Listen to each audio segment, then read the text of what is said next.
one skill every young professional must master? Communication. That's the one key thing. Countries have gone to wars. Marriages have broken down because of just bad communication. But even professionally, the one thing that I would say younger people need to master or need to be good at is communication. English not being your first language in a foreign land, you may come across as reserved, yet you're just struggling to articulate yourself. How can somebody, navigate and maneuver?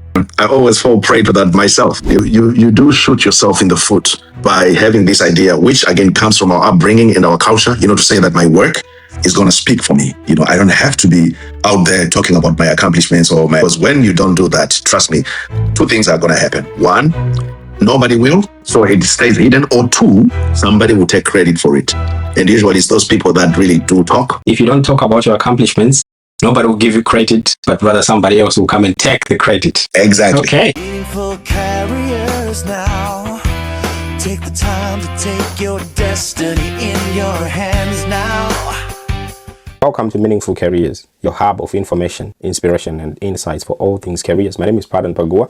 I'm excited to have a second session with our guest, Dr. Comfort Manyame, one of Zimbabwe's experts overseas. He is a geospatial scientist, a GIS professional, and currently a director of geospatial research and development at a top engineering firm in the USA. He's been in the US for more than 20 years, and in this second episode, if you haven't watched the first one, check it out on the channel. This is the second episode where we are talking about the hardships, the challenges that he faced, and he also takes an opportunity to share with us some of the key nuggets, nuggets of wisdom that you can take, whether you're an employee, a job seeker, or an entrepreneur.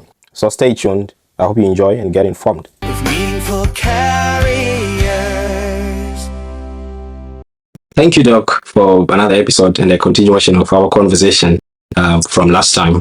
Thanks for having me. It's always a pleasure to do these things, man. Oh, let's go. Yeah, I'm raring to go. Right. So I will start with this one. They say don't assume, but ask. Yeah. But I want to assume. So allow me to assume that your journey has not been all rosy. There have been ups and downs, really, in terms of your journey. So I will ask to just confirm whether my assumption is true or false. Your assumption is true, man. You're absolutely right. I think as with anything really in life, you always have ups, you always have, downs. And I think how you navigate, especially the downs, or the valleys of your life, the valleys of your career, really is what determines how high you can go, When we get tested, I think, and we manage to come through, that's when we mature, and that's when we manage to show the stuff that we are made of, So it's not so much. I think it's less the good times, it's less the highs, and more the lows that define us, and that define and build our character, So we thank God even for the lows as well. Let's get into the lows then. So what has been the toughest moments in your career? Do you want to share with us? Whenever I started feeling like I'm not appreciated, for the contribution that I'm making, that's, and to just elaborate on that, I can tell you that I've changed jobs, apart from the fact that, I would have had better opportunities come up or, better doors open. I think most of the career moves I've made have been because I started to feel that maybe I'm not being appreciated for the efforts or for the contributions that I'm making. One or two, maybe I've lost respect. Lost respect as in I don't respect my leadership anymore for whatever reason. Right. So whenever I would find myself in those kinds of situations where externally there's stuff happening that causes me maybe to start doubting my leadership or to not have the same level of respect as I had when I started, it's always a tough thing for me because I'm trying to, on one end, I'm trying to still execute, right? And be faithful to the work that I'm doing and to the purpose that I feel I'm fulfilling at this job. And on the other hand, I'm also trying to be true to myself, right? To say, okay, if I'm not getting the recognition, or if I really feel like I'm not being valued, right? How long do I keep doing this? So I know it sounds a little bit convoluted, right? But I think the bottom line is, I think the tough moments for me have been whenever I felt undervalued. And also what would happen in some of these organizations is not only do you feel undervalued as a person, but you also realize maybe mediocrity being rewarded. And you're like, are you for real? Are you like for real right now? So it's like two things happening at the same time, right? You're feeling that you're being undervalued, and then around you, you notice mediocrity being rewarded, and it just goes to confirm that you're being undervalued, right? So I don't know if that answers your question, but I think for me, in terms of career, those are the things that have caused me, whenever I've made changes or whenever I've made moves to go, give my services to somebody else.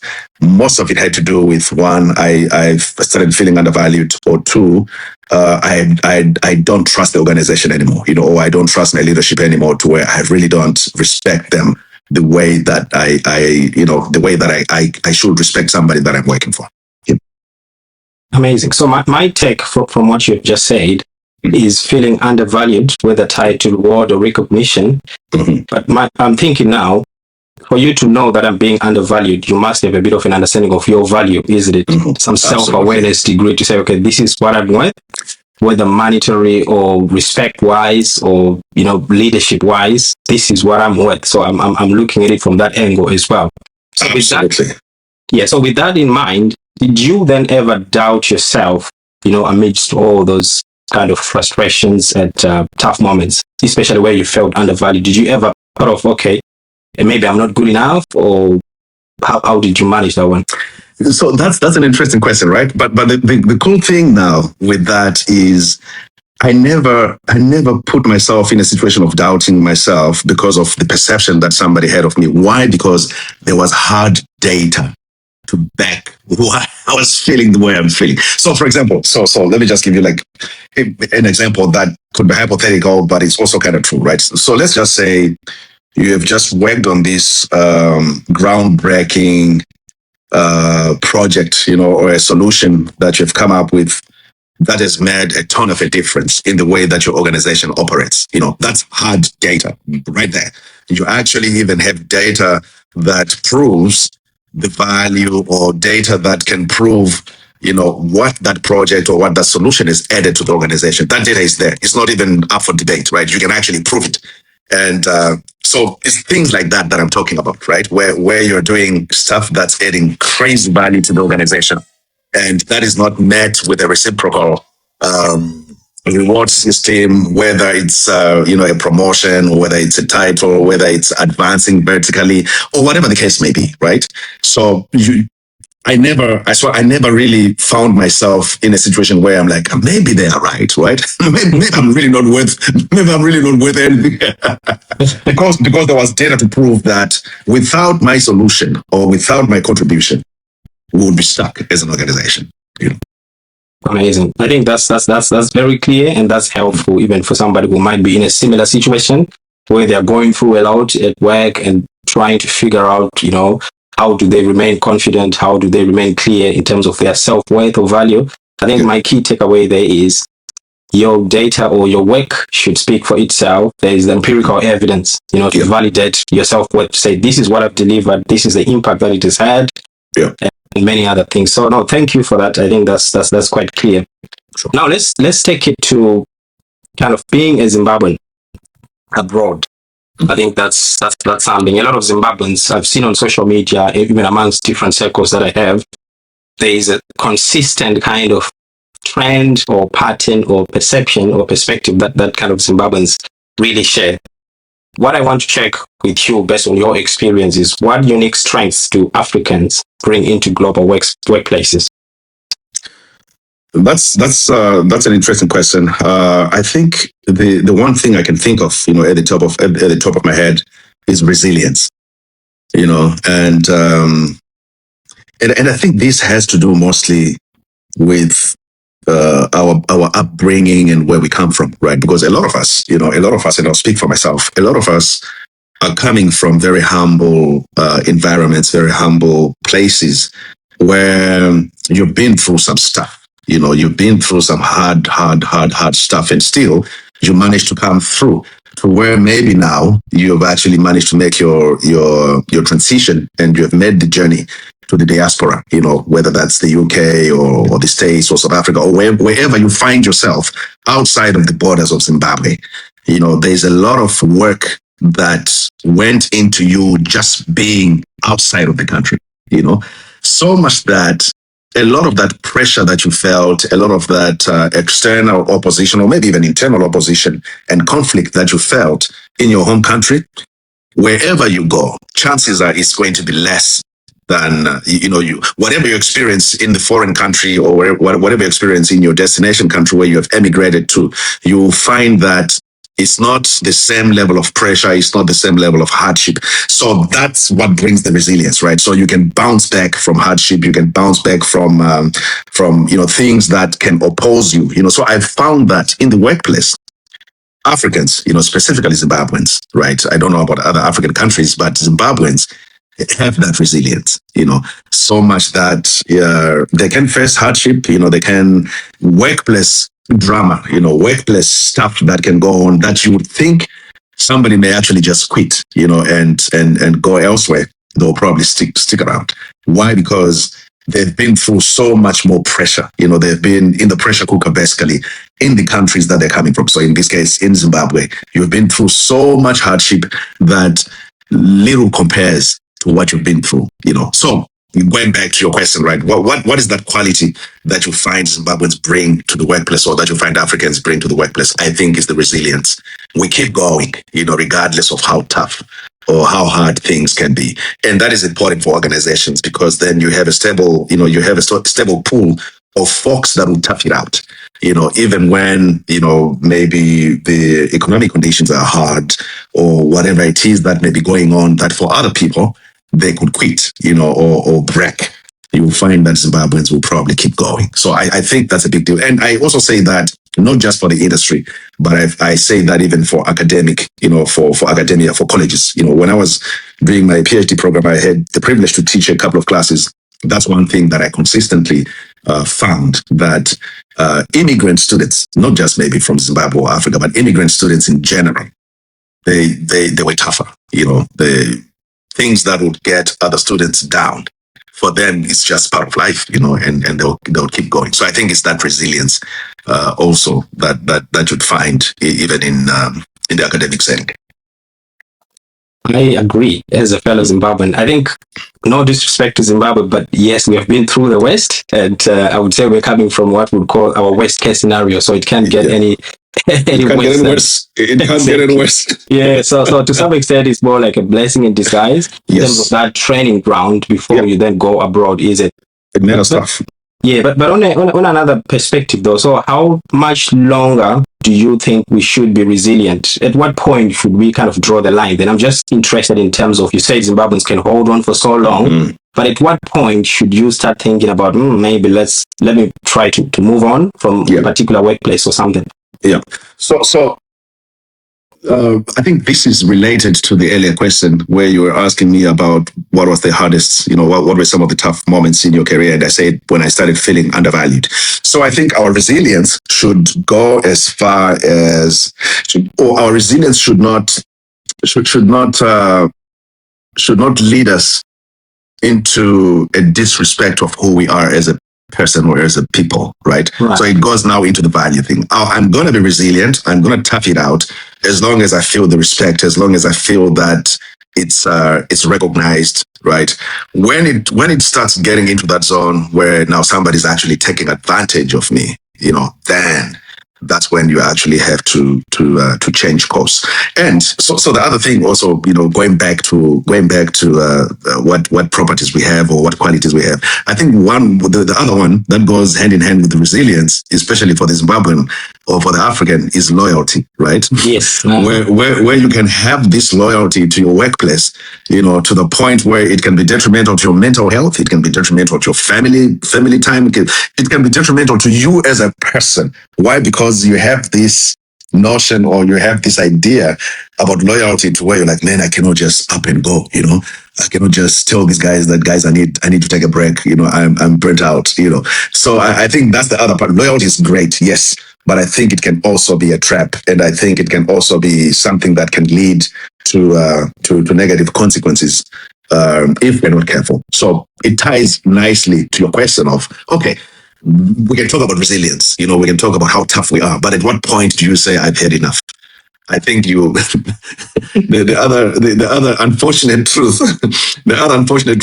pardon, is that if you don't have options, right, or if you haven't prepared yourself to where you know that you can move to another place or you can take another job, then your resilience also has to be practical, or your breaking point should take that into account to some extent, right? You cannot just quit and say, guys, I'm tired of this, and then you have no plan B, or you really don't have a fallback plan. I think you have to be reasonable, right? I don't think it's as simple. I don't think it's as simple as I'm probably maybe making it out, because it depends on a lot of factors. Resilience is great, but at some point, yes, you have to recognize that you cannot go beyond a certain point. And that certain point for me, at least in my specific situation, has to do with, value, has to do with trust. If I don't trust my organization, my conscience tells me that I cannot really give them 100% because I don't trust them, right? Same thing with a boss. If I don't trust my boss, there's absolutely no way I'm giving him 100%. And at that point, now I'm doing a disservice to myself by sticking around if I know that I'm not giving 100%. So usually that's when, for me, it's a nice cue to say, you know what, sir? It's a good time to go work somewhere else, I think my key takeaway, though, on this one is always have options. I think that's the first bit. If you could leave Zimbabwe, at least carry with you some good options. So as you are working or focusing on whatever job that you are in, you always need to be on the lookout for options. Prepare yourself, upskill yourself, get ready or widen your pool or your options, really. So I think that's the first takeaway. Then the other one that you spoke about, what I got clearly from that is you can only be as resilient as far as your values, your well-being is concerned. You can't go past that. Kind of, that's the last marker, isn't, because you only have one body as an individual, right? Actually, it's not even an issue of you can't. It's an issue of you must not. Yeah. You must not, because you will lose so much more than you will gain by sticking around. On a broader scale, then, what sort of challenges should Zimbabweans or maybe fellow Africans realistically expect or be prepared for when they go abroad? I think from my experience, in the US, and I think it's the same in England as well. One, nothing is going to be handed to you on a silver platter, which means you have to work and you have to own your own destiny. You have to own the process. Nobody's going to do it for you, especially for immigrants, right? Where you're coming to a foreign country. You may not have relations, you may not have relationships, you may not, so for some of us, you're like first generation. So it means you are starting from scratch. So that's the first challenge that I think, Zimbabweans wanting to go abroad need to get ready for. Unless, of course, they're just coming from maybe, wealth, where they're bringing in money and to set up and do all those things, So be prepared to start from scratch and be prepared to sponsor your process, and then maybe the second thing is the reality of life in foreign lands where you may be a minority and a different race.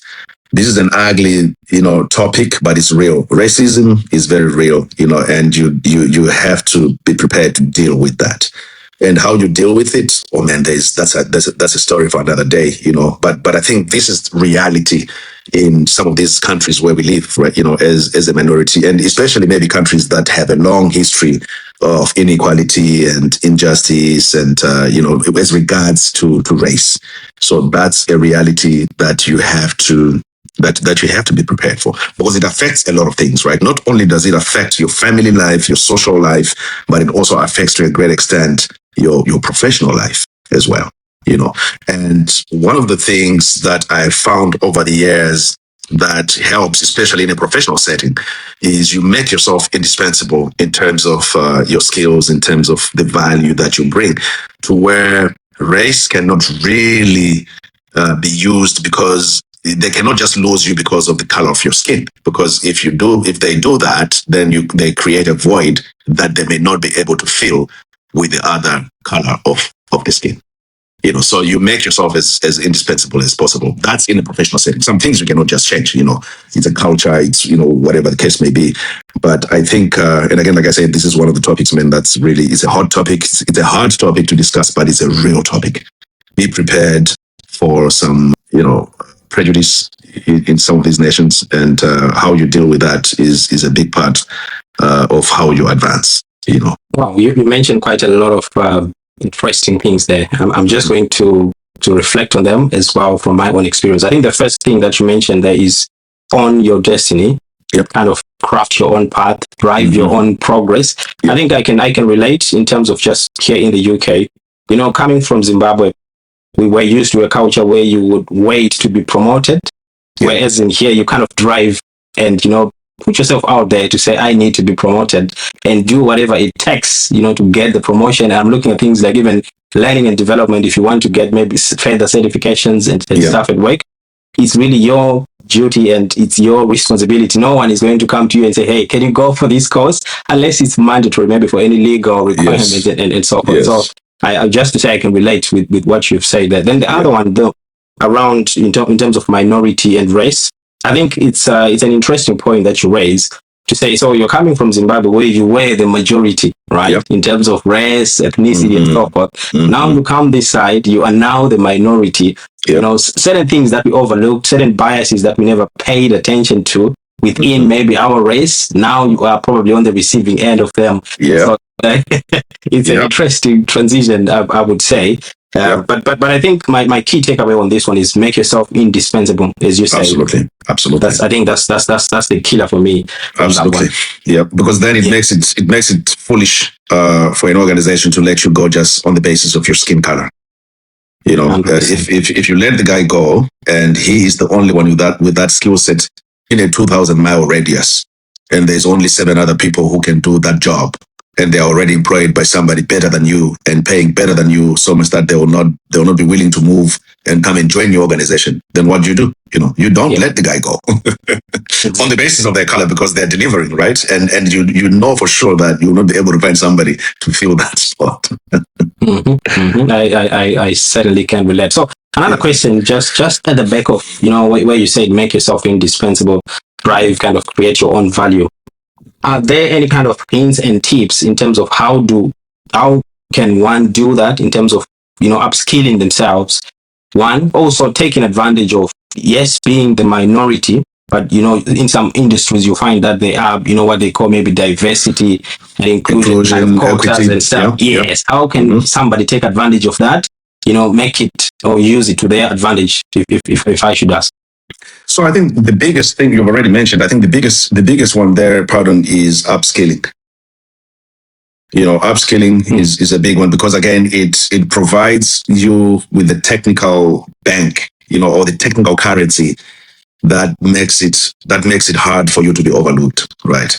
So upskilling is a big one. But the other one that's also important, let's say in an organization setting, make yourself visible. You talked earlier about, hey, don't look for somebody to promote you. Create opportunities for yourself to be promoted, right? Make yourself the guy that's going to broadcast the successes that you have made in the organization, but not just the successes you have made for yourself, especially if you can highlight how those successes have brought about the success of the organization. If you can pull numbers like, hey, that project that I just did, we saved $10 million, or hey, things like that. Because again, if you don't self-promote, sometimes nobody will do it for you. So those are upskill, communicate, make yourself visible. One of the things that I've seen that works, and again, maybe this is a question that will come later, but I want to touch on it. To say that don't just be like a one-trick pony. So you are in an organization. Are there opportunities for you to expand your knowledge about the organization? Can you do cross-departmental training? Can you spend some time in another department of the organization just so you can know what they do? if you give yourself an opportunity to learn as much as you can about the organization, not just your, your particular area of expertise or your particular department, then easily you become somebody that can start connecting the dots. So when you're not just seeing the tree, but you're seeing the forest with all the diverse species of vegetation that is in there, and I think once you become that person, it can become hard to let go of you, because you have a broad understanding of how the business works. So you make yourself indispensable by doing that as well. So upskilling, learning how to communicate and make yourself visible, but also broadening your knowledge, broadening your your knowledge about the organization and how your business works, how the organization works. I'm learning. Thank you so much. I'm the first student here, so I'm learning quite a lot. Thank you, Doc. So let's move on to a different subject. Artificial intelligence, it's trending. We've seen it all over, social media. People are worried that their jobs are taken away. Some people are worried that, some people just think it's a short-term thing. It's going to blow away very soon and so forth. But what's your take on artificial intelligence? Is it a threat or an opportunity? AI is an opportunity, and it's not going away. Why? So I'll talk from two perspectives. The first one is from my profession. In my profession, we deal with large amounts of data, like billions of data points, right? For my organization and my team to be able to do the things that we do, so just in a nutshell, we collect what's called LiDAR data, and we use that data to figure out things like vegetation. How far is vegetation from power lines and things like that. When we collect that data, it's billions of XYZ points. There's absolutely no way that a human is going to sit around and try to determine what those points mean or to classify those points. We use AI and machine learning to be able to do that.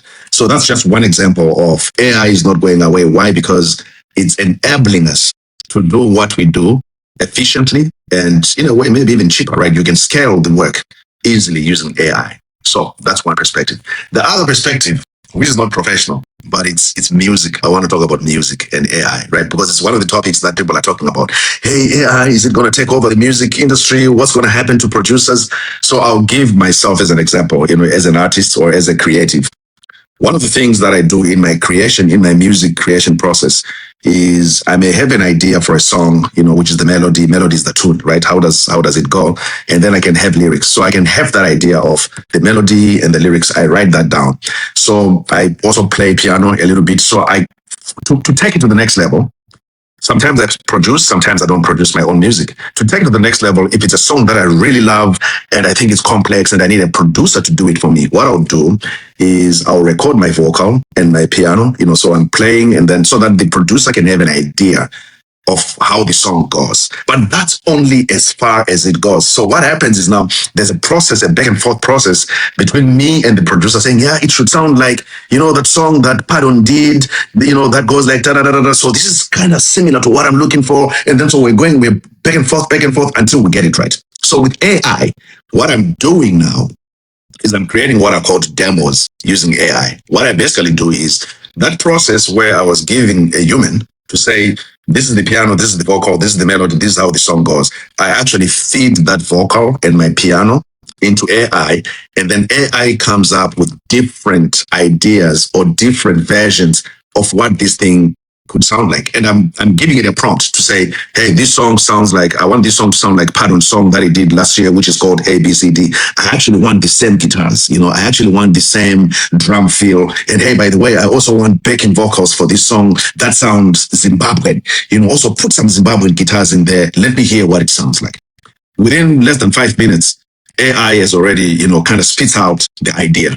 Now, armed with that, if the idea makes sense, if that is what I was going for, now I take it to my producer and say, hey man, this is exactly what we're going for. Now we get our musicians around and we start reproducing the idea, not like note for note or whatever, but with the color of the song, how it sounds like, the feeling. So I'm saying all this to say, in my case, I'm looking at AI as an opportunity to create more meaningful, more impactful, more more music that represents exactly what I'm feeling the song should go like, right? This process used to take me, I don't know, maybe several weeks going back and forth with my producer before we really got what I thought was what I needed. But now with AI, I'm usually getting that idea within 5 minutes. So I know these are two different areas where AI is being used, and I think professionally, less questions about is it an opportunity or is it a threat. I think a lot of people that deal with data and programming and software, they realize that AI is an opportunity. On the music side of things, I think there is still that misunderstanding of what exactly is AI going to do? Is it an opportunity? Is it a threat? I think for people that want to create interesting ideas, they can use AI as an opportunity, to create more interesting ideas, I guess. A long answer. I know it's a long answer, but I just felt I needed to give that perspective. That's a great and practical answer anyway. And I'm hoping, because you have already mentioned that you were an artist, I was going to ask if we can have another episode just to talk about your music profession or music career, if that's okay. Absolutely. I would love that. Amazing. Thank you so much. I think, so if somebody out there is listening, if you are an aspiring musician or if you want to venture into music as a career, then watch out for the next episode as well. We've got Doc here to share with us some insights. But anyway, back to the artificial intelligence. I think what I'm gathering from what you were saying is the element around data processing, the speed, the efficiency it comes with. And to be fair, I used to think data is more for the technical people, but the older I've grown into different careers and spaces, I've understood that data is used everywhere. Everybody needs data of some sort. Everything is data. Exactly. So whether it's to sell your product, whether it's where to buy something, or whether it's what to do, how to do something, that's all data. And how AI comes into the mix is by basically providing it at a faster rate for you. But then the critical thing that I also took away from what you said, you mentioned the key word for me is the prompts, even in the music process. So prompts to me is like you need to know what you want from AI. Right. So that means there is still that element of you as an individual knowing exactly what you want the AI to do for you. And at the same time, there is that decision making, because you mentioned when you do maybe your demo, you give it to AI to say, can you do this? Can you do this? At some point, you still have to make a decision. AI doesn't do that for you. It's you as a human being, right? Who says, this is what I want, and this is how I want to use it in terms of the next step. So those are my key takeaways really in terms of AI. But I don't know, from your perspective, is there any other advice on AI to anyone? I think the main thing really is embrace it, understand it, but also know that you have actually rightly said it, right? That it depends on the prompts that you're feeding. Meaning you still need to have some level of proficiency in your area, right? I think it's more useful, in my opinion. I really think it's more useful if these prompts are being generated or are being fed by people that actually know what they're doing. Unless, going back to the whole music thing, unless you're somebody who's saying, can you write a song for me about A, B, C, D and sing it? So there's actually a lot of AI songs that I'm hearing now. That's a different topic altogether. Unless you're into that space, then maybe what I'm saying doesn't apply.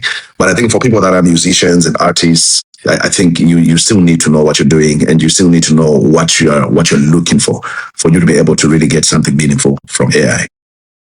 Great. Yeah, I guess we can deep dive into that particular music and AI when we talk about your own career. I would be very curious and keen to understand more about it. But so in terms of AI, that's okay. So let's move on maybe to some just career wisdom, for different individuals or different levels. So I want us to start with students.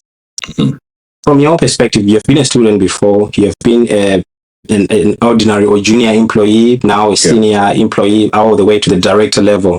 So what would your advice be on students in terms of what they need to focus on? Should it be grades, skills, networking, or certifications? What exactly should students focus on? So I would actually say all of the above, right? All of the above, and at different stages of their professional growth, right? So your grades, your skills, early career, those things matter. So as a student, make sure that your grades are up there. Make sure that you're gathering or you're getting the right skills for whatever path you're trying to take, right? But then as you get into the job space, things like certifications matter. Networking. Well, as you grow, networking is even a big one. You'll be surprised how much networking creates opportunities more than your skills. I can say from a personal experience level, a lot of my pretty much a lot of my higher level promotions, or growth vertically in the marketplace or in any industry that I've been had to do mostly with just networking, and people talking about you in rooms that you're not, So I think as you grow professionally, your skills become less important, assuming that you already have those skills. So assuming you already have those skills, and not so much somebody talking about, hey, can you program? Hey, are you good at Python? Because we have already established that's how you got the job. But for you to grow vertically, now it's about networking. Who are the people that are speaking on your behalf? Where is your name being mentioned? So that's all that is important. From a student perspective, I know the question was about, for students. I also think that even networking is important for students because that is how you learn about opportunities that are out there, and that is how you also learn in a pool of, say, maybe 10 students that may have the same qualifications who get the scholarship. Some of that has to do with who are the people that are speaking on your behalf in rooms that you are absent. Who are the people that can talk on behalf of Patton when there are 5 other students that have exactly the same, the same level of skills or the same grades. So networking also becomes important.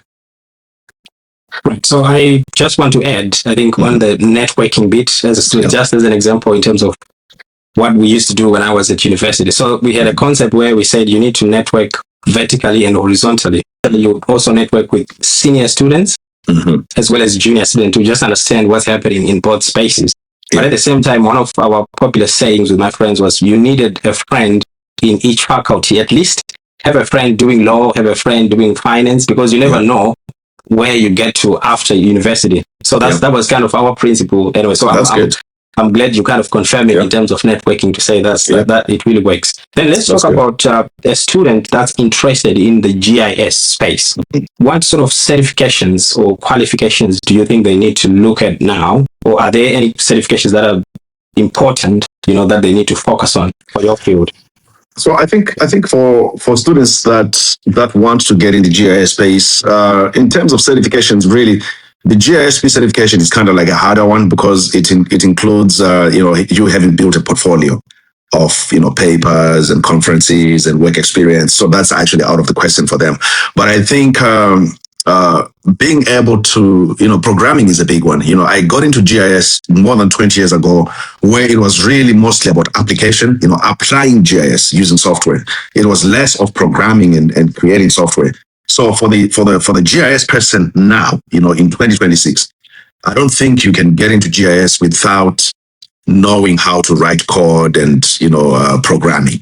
So I would actually say for students that are getting into GIS, that want to take GIS as a career, go beyond knowing what GIS is, go beyond knowing the applications, go beyond knowing how to do it, to get into I don't want to say software development because that's more on a higher level, but I would say get into the space of coding, where now you can create some short, some scripts that actually automate a lot of things, scripts that allow you to get data from different places and do some data engineering, massage that data and create a product.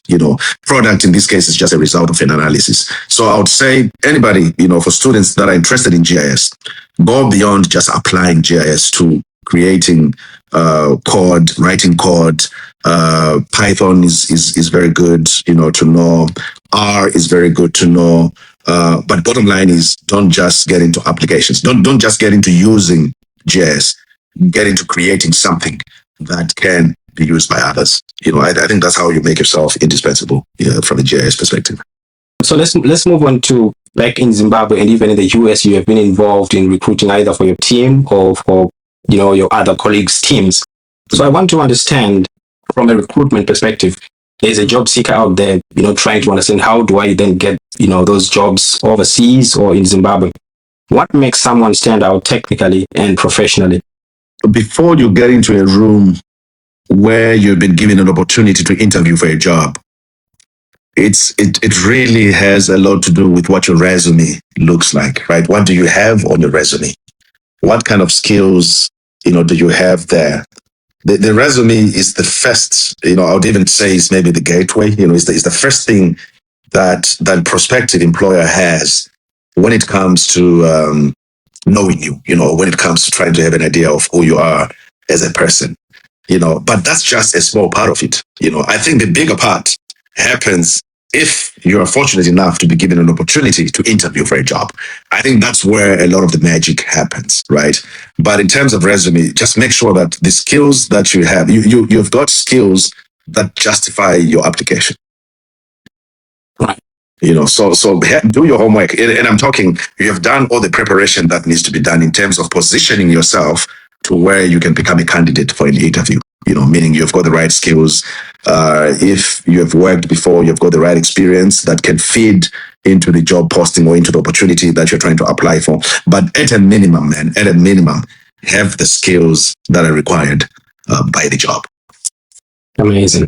Then, what common mistakes have you seen applicants making in your recruitment journey as a director, maybe at a senior level or at any level that you've been involved in terms of recruitment? So in terms of recruitment, and here I'm assuming somebody has come to the organization, we're giving them an interview, for a job, or we're trying to recruit. I think one of the mistakes that people make is they don't do their homework when it comes to the organization that they're trying to work for. So you go for an interview, but you haven't even done your research, to know a little bit more about the department that you're trying to work for. How many people are there? What is their output? Just very basic information about the organization, basic information about not just the job. The job, that one is a given. You have to, you need to have done your homework about what the job entails. But I'm just talking beyond your specific job that you've applied for. What do you know about the organization?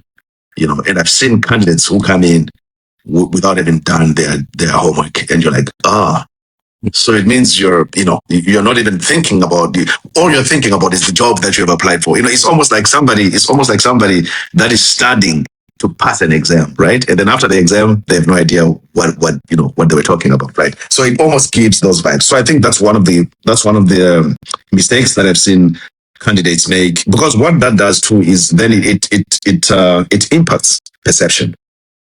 Because then it means you're not diligent. Then it means you're not willing to go the extra mile. You're just concerned about answering this question right without really knowing how it affects everything else, right? So that's the first part. The second part is we've also seen candidates that come in, and when you say, hey, what questions do you have? They have absolutely no question about the organization. And you're like, are you serious?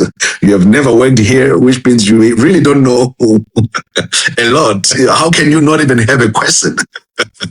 Yeah. So we've seen that too. And surprisingly, it actually affects perception in a big way as well.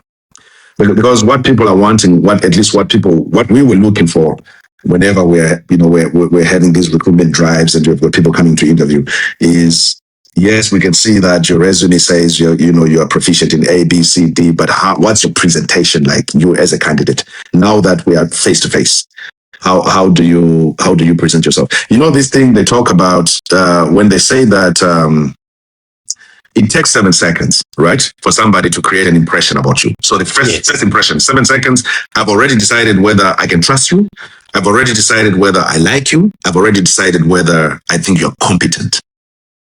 Within 7 seconds, right? And then there's this thing that they call the 30-second, snap. It's a 30-second kind of decision snap, or 30-second, you're deciding whether you can hire that person or not. So they actually say recruiters, within 30 seconds, they already have an idea of whether they are hiring you or not. And that 30 seconds is not just 30, chronology, but it's also based on what impression have you made, the very first 30 seconds. And within 5 minutes, that's all it takes for them to affirm what they're already thinking about you.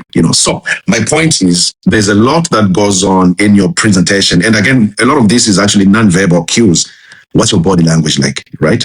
How are you presenting yourself? How are you dressed? Seriously, I know we are now at a time where a lot of the younger people are like, it doesn't matter how I'm dressed. It doesn't matter how I present myself, as long as I've got the substance that's needed.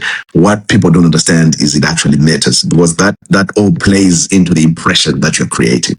How do you speak? How do you present yourself? What's the body language like? So that's also a big part of how people are recruited, because we're saying we've already looked at the qualifications and we're saying, yes, you have the qualifications.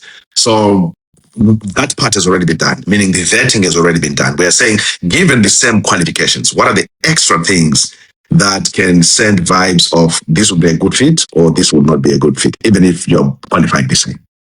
Does that help? Absolutely. No, it really helps. I think there's a lot of nuggets there for any job seeker, things to look out for. I think that the few seconds rules that you've mentioned around making an impression are kind of great takeaways. But I'm thinking also in terms of not even asking any questions or those non-verbal cues, I guess these are an opportunity for you to undo an impression that you might have mistakenly created, isn't it? Yes. Yeah. So that's a nugget there for any job seeker really to consider if you are looking for your jobs. If somebody is an employee now and they want to understand how does someone grow sort of from a good employee to a strategic leader, how do they grow? I really think that transition of, from being just a good employee to somebody who's strategy, when I think about strategy, like in my previous roles, we usually used to say, because I was one of the strategic leads for the group that I was working on, we were the ones that would determine what needs to be done. And then we had another group of folks that were what we called the competence leaders. These were the guys that came up with how it needed to be done. Right. But for you to know what needs to be done, it means you actually need to have a very good understanding of how the business runs. What are the gaps? What are the strengths? What are the, all that stuff. For you to be able to figure out what needs to be done, you need to know how your industry or how your business local is running. But you also need to know how the industry, the industry that you're in, how it works as well, so that you can see where you are as a business and what steps you need to make to get to your closest competitor that may be doing better than you. So it means you're knowing not just locally your business, but you're also knowing the industry at large. So now going back to knowing your business, that's where you go back to things like, don't just be a one trick pony. Don't just know what your department does, right? Because your whole business is not just your department. What is the other department doing? What are the other departments doing? Can you cross-train? Some organizations actually encourage it to say, hey, you could be in HR. Hey, do you want to spend a month shadowing somebody in business analytics, for example? Hey, do you want to shadow somebody in operations? Take those opportunities. Never shy away from those opportunities. You're not trying to be an expert in all those other, areas of work. You're just trying to get an idea of how your business runs. Because if you have an understanding of how that business runs, now you can start connecting the dots. You may be in HR, but you would actually provide a solution to guys that are in business intelligence without you being an expert in business intelligence. But because you have looked at all the other areas of your business and you probably have noticed, if we could actually do this in this area, that will impact that group there, that will impact. Now you're thinking big, you're thinking, you're not just thinking your own area, but you're connecting the dots as you now understand, what everybody is doing. So once you do that, I really think that once you do that, it's hard for you to be passed to, for you to be, for you to be passed on, it's hard. Because those are the people, you'll be surprised that from a strategic and a leadership perspective, those are the kind of people that are needed. Not so much somebody that goes right into the weeds and understands how the code works, but it's actually somebody who's got an idea of how does that code affect HR, or how does that code affect accounting? How does that affect this other group? People that have that idea of connecting the dots, those are the people that usually become, the leaders of the organization. Right. Wow. You mentioned something so profound that you said people that know how it needs to be done versus those that know what needs to be done. That's something. That's a key nugget for me to take away there. Then I think as we conclude, I'm conscious of time as well in terms of we've covered quite a lot. Just going to do a rapid fire round, just a few questions really. So first question is, one skill every young professional must master. Communication. Do you know this is not talked about a lot, pardon, and that's the one key thing. Countries have gone to wars because of miscommunication. and marriages have broken down because of just bad communication. Yeah. So and I know these examples may sound like far off there, but even professionally, the one thing that I would say younger people need to master or need to be good at is communication, because that's how you'll be able to sell yourself. That's how you'll be able to to break into rooms where normally you wouldn't be able to break into, because you communicate clearly, you communicate in a way that everybody can understand, and maybe in a way that everybody can get engaged. So communication is very underestimated, but I think it's one of the key things that make a big difference. Your skills and all that, that's a given, but the one thing, communication is important. Know how to communicate. Communicate up, communicate down, communicate, horizontally. You need to be a good communicator, because that will open doors for you that you never thought existed. Amazing. I was going to ask, I know I'd said it's a rapid fire question round, but I'm curious, English not being your first language in a foreign land, you may come across as reserved, yet you're just struggling to articulate yourself. How can somebody, navigate and maneuver that space? That's a tough one. That's a tough one, because I always fall prey to that myself. So I'll be the first one to tell you that I haven't mastered it yet. I'll give you a good example, a good work example. One of my bosses in my previous role would always say to me, Comfort, you undersell yourself. Do you understand what you just did? Do you understand we've been trying to do A, B, C, D, and you've managed to do it, but you don't talk about it? Do you understand how much you understand? So by her constantly saying that to me, I think it made me realize that you do shoot yourself in the foot by having this idea, which again comes from our upbringing and our culture. To say that my work is going to speak for me. I don't have to be out there talking about my accomplishments or my achievements. I think it's necessary for you to be able to find a way and create opportunities for you to highlight the value that you're bringing to whatever organization you're a part of.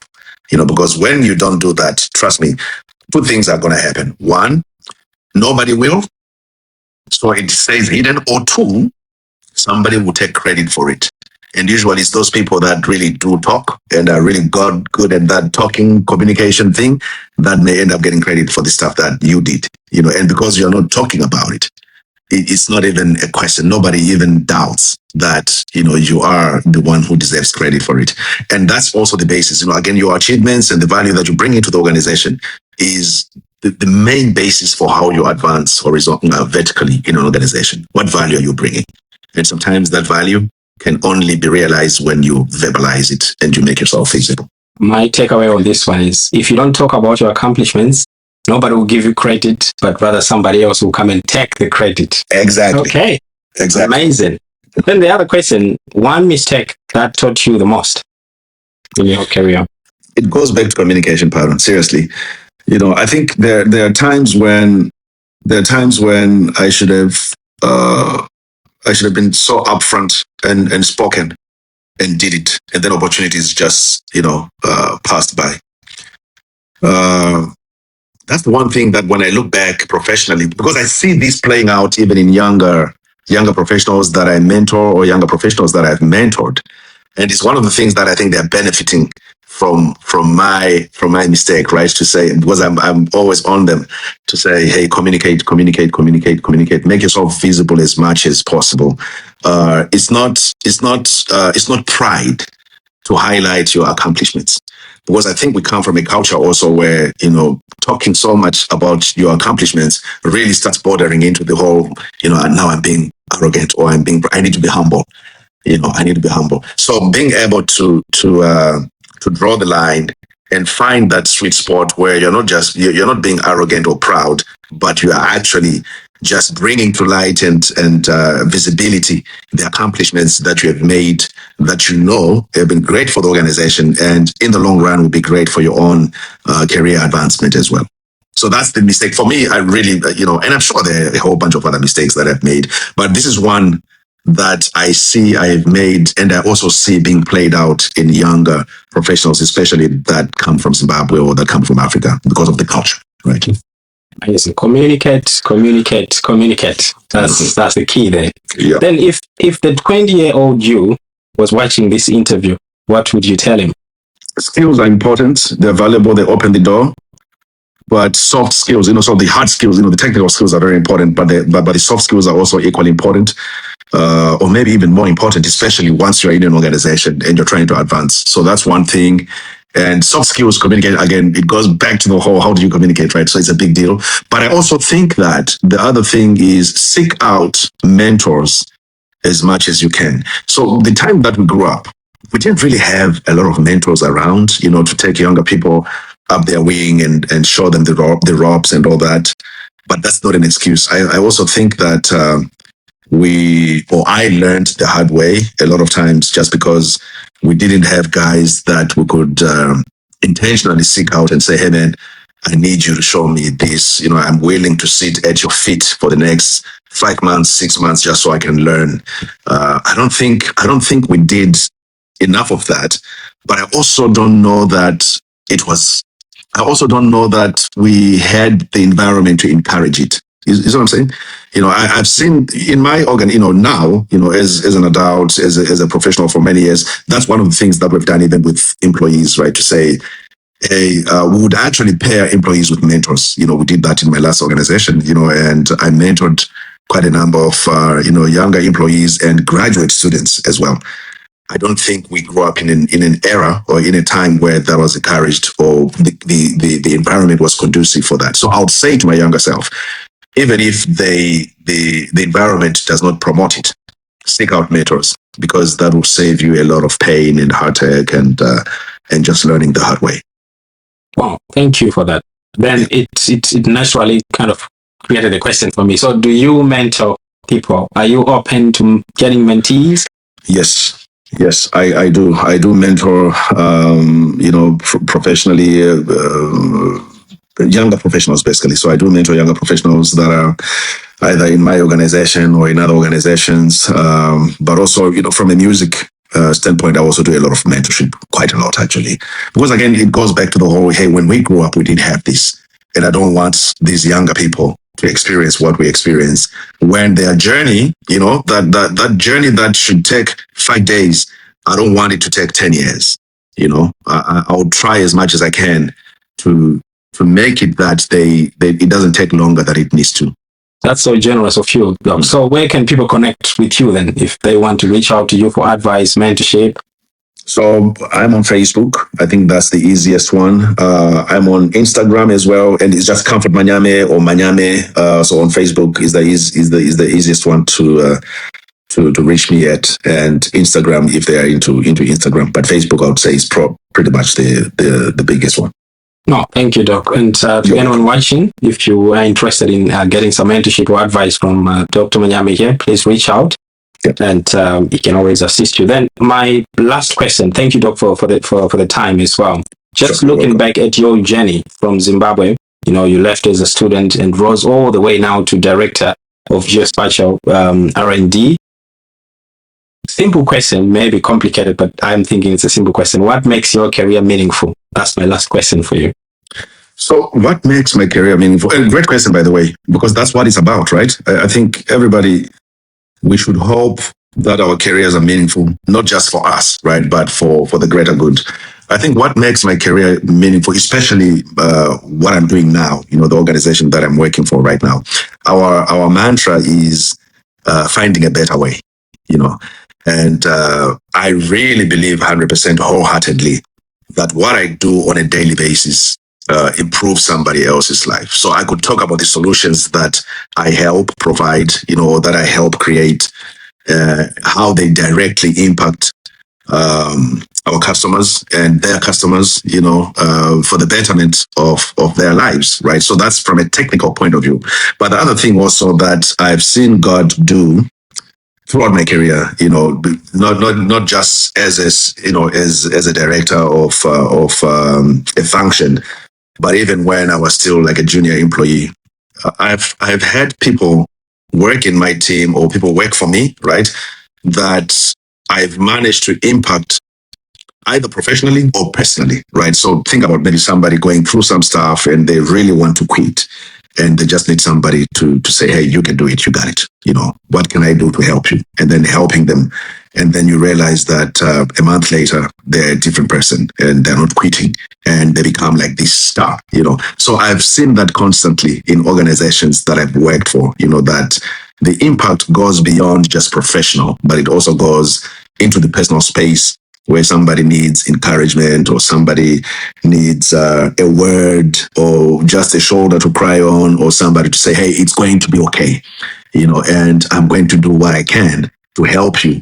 And being able to be in a position to actually help that person as a person, not just their professional life, because then if you impact somebody's life, from a personal level, then you also know that you've just impacted their family, you've impacted their circle of friends, their sphere of influence. It goes beyond, it goes beyond just the numbers and the code that we write and the solutions that we provide in a professional setting. For me, that's big. That's bigger than what GIS can do. GIS just provided the opportunity for me to be able to touch somebody's life. Does it make sense? Absolutely. I know it sounds philosophical. I know it sounds philosophical, but it's true. No, that's a very good way kind of to bring it to an end. But I think we are people before we are professionals, isn't it? Absolutely. So I think I can relate with what you're saying. Look, Doc, thank you so much for the time and for the last 2 episodes. Because you offered yourself for another one, I'm going to take advantage of that offer for us to discuss the music as a career and get all the coaching and mentorship from you, if that's okay.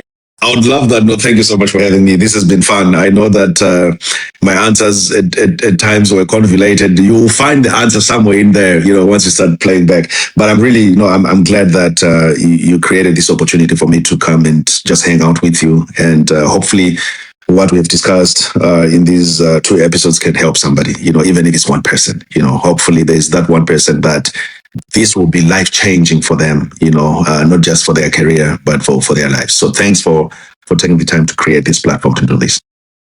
Thank you, Doc. Really appreciate it. So we'll speak in the next episode. Thank you. Meaningful carriers now.